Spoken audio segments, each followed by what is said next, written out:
പക്ഷെ ഞാൻ പറയുന്നത് ഈ മാരേജ് എന്ന് പറയുന്ന കാര്യം എനിക്ക് അറിയാവുന്ന, എന്റെ അറിവില്ലായ്മ തെറ്റാണോ അറിയില്ല, പക്ഷെ എനിക്ക് അറിയാവുന്നത് എല്ലാവർക്കും പാർട്ട്നേഴ്സ് ഒന്നും കിട്ടിയിട്ടില്ല. പണ്ട് നമ്മളൊരു ട്രൈബൽ കമ്മ്യൂണിറ്റി, ട്രൈബ്സ് ടു പല സാവന്ന കാടുകളിൽ വളർന്ന മനുഷ്യൻ ആസ് എ ഹോമോസാപ്പിയൻസ് അല്ലെങ്കിൽ സ്പീഷീസ് എന്നുള്ള രീതിയിൽ എടുക്കുമ്പോൾ അതിൽ ഏറ്റവും പവർഫുൾ ആയിരുന്ന ആണുങ്ങൾക്കാണ് പലപ്പോഴും സ്ത്രീകൾ കിട്ടിയിരുന്നതും അവർക്കാണ് പ്രോജനി കുഞ്ഞുങ്ങളെ ഉണ്ടാക്കാനുള്ള ഒരു സാഹചര്യം ഉണ്ടായിട്ടുള്ളത്. വീക്കായിട്ടുള്ള ഒരു ആണിന് ചിലപ്പോൾ ഒരു പെൺകുട്ടി കിട്ടാതിരിക്കുക, അല്ലെങ്കിൽ വീക്കായിട്ടുള്ള ഒരു സ്ത്രീക്ക് ഒരു പാർട്ട്ണറെ കിട്ടാതിരിക്കുന്ന സാഹചര്യങ്ങൾ ഉണ്ടായിട്ടുണ്ട് കൾച്ചറലി നമുക്ക്.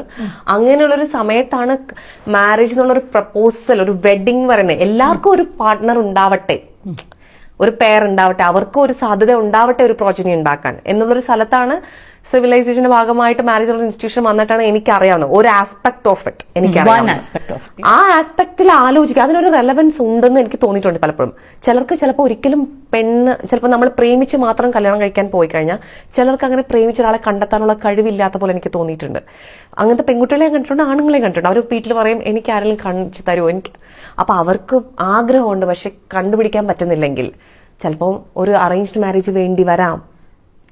അങ്ങനെ ഒരു റിയാലിറ്റി ഉണ്ടെന്ന് എനിക്ക് തോന്നിയിട്ടുണ്ട്. അപ്പൊ അത് ഇതൊരു ഇമ്പോസ്ഡ് ആയിട്ട് ചെയ്യേണ്ടതായിട്ടുള്ള രീതിയിൽ എങ്ങനെയാണോ ഇപ്പൊ വെഡിങ് അല്ലെങ്കിൽ മാരേജ് മാരേജ് ഇരിക്കുന്നതെന്നുള്ളതാണ് പ്രശ്നമായിട്ട് എനിക്ക് തോന്നിയിട്ടുള്ളത്.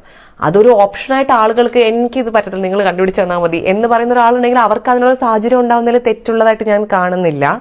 പുറത്ത് നിൽക്കുന്നു എന്നുള്ള രീതിയിൽ പറയുവാണെങ്കിൽ അത് കാരണം എല്ലാവർക്കും ചിലപ്പോൾ പാർട്ട്ണറിനെ ഈ പറഞ്ഞ പോലെ കിട്ടാനോ കണ്ടെത്താനോ ഒക്കെ പാടാനും പല രീതിയിൽ സോഷ്യൽ ആങ്സൈറ്റി ഉണ്ടാവാം. പലതും ഉള്ളത് വെച്ചിട്ട് അവർക്ക് അപ്രോച്ച് ചെയ്യാൻ ഒരാൾക്ക് പറ്റാതെയൊക്കെ പോവാം. പക്ഷെ ഉള്ളിൽ ആഗ്രഹമുണ്ട്. അതുപോലെ സ്ത്രീകൾക്ക് do you think the institution as it exist today അത് സ്ത്രീകളെ സപ്പോർട്ട് ചെയ്യുന്ന ഒരു ഇൻസ്റ്റിറ്റ്യൂഷൻ ആയിട്ട് തോന്നുന്നുണ്ടോ? എന്താണ് പറയുന്നത്, ഇത് ലെയർഡ് ആയിട്ടുള്ള ഒരു കാര്യമാണ്. സപ്പോർട്ട് തരുമ്പോൾ ഇപ്പം ഇതുപോലെ ഒരു ആണിനെ ഇപ്പൊ ഞാൻ ഒരു പെൺകുട്ടിയുടെ കാര്യം തന്നെ പറയാം. അവൾക്ക് ശരിക്കും പ്രേമിച്ചിട്ടൊന്നും അവൾ അങ്ങനെ പ്രേമിച്ചിട്ട് കണ്ടുപിടിക്കുന്നതൊന്നും ശരിയാവുന്നില്ല, അല്ലെങ്കിൽ പറ്റുന്നില്ല. അവസാനം അറേഞ്ച്ഡ് ആയിട്ട് ഒരു പ്രപ്പോസൽ വരുന്നു, അത് ആദ്യം വന്ന് ശരിയായില്ല. ആക്ച്വലി കല്യാണം ഓൾമോസ്റ്റ് ആയതാണ്, പക്ഷെ രണ്ടാം ഘട്ടം വന്ന് ശരിയായ അവർക്കൊരു കുഞ്ഞിനെ ഹാപ്പി ആയിട്ട് ജീവിക്കുന്നു.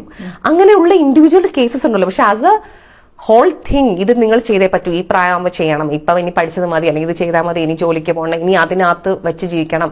And marriage sometimes is two family. ആ ഫാമിലി നമുക്ക് അവിടെയുള്ള പലരുടെയും നമുക്ക് അക്സെപ്റ്റ് ചെയ്യാൻ പറ്റിയില്ലെങ്കിൽ അവർക്ക് വേണ്ടി നമ്മൾ കുറെ കാര്യം സാക്രിഫൈസ് ചെയ്ത് ഇങ്ങനെയൊക്കെ ഉള്ളത് കൂടുതലും സ്ത്രീകളുടെ മേൽക്കാണ് വരുന്നത്. അതുകൊണ്ട് ഇറ്റ് ഈസ് നോട്ട് ഗുഡ്. പക്ഷെ ഈ പറഞ്ഞ പോലെ വേറെ അല്ലാത്ത ഇതിൽ കൂടെ മാത്രം ഒരു പാർട്ട്ണറിനെയോ അല്ലെങ്കിൽ ഒരു സെക്ഷൽ റിലേഷൻഷിപ്പ് അങ്ങനെ മാത്രം കിട്ടുന്ന ഒരാളുണ്ടെങ്കിൽ അവർക്കത് സെക്ഷൽ മാത്രമേ ഒതുക്കി തീർക്കുമല്ലാതെ. പക്ഷെ എന്നാലും അതൊക്കെ ഒരു എക്സ്പീരിയൻസ് ആണ്, ഒരു ലൈഫല്ലേ ഉള്ളൂ. ആ ലൈഫിൽ അതവർക്ക് കിട്ടുന്നില്ല എന്നുണ്ടെങ്കിൽ ഇനിയിപ്പം മാരേജ് എന്നുള്ളൊരു ഇൻസ്റ്റിറ്റ്യൂഷനാണ് അത് സഹായിക്കുന്നതെങ്കിൽ അത് ചിലപ്പോൾ അവിടെ നിലനിൽക്കേണ്ട ഉണ്ടോ, അതൊരു ഇതാണ്. ഞാൻ അത് ചിന്തിച്ചിട്ടുണ്ട് അങ്ങനെയെന്ന് ഞാൻ പറയുകയാണ്.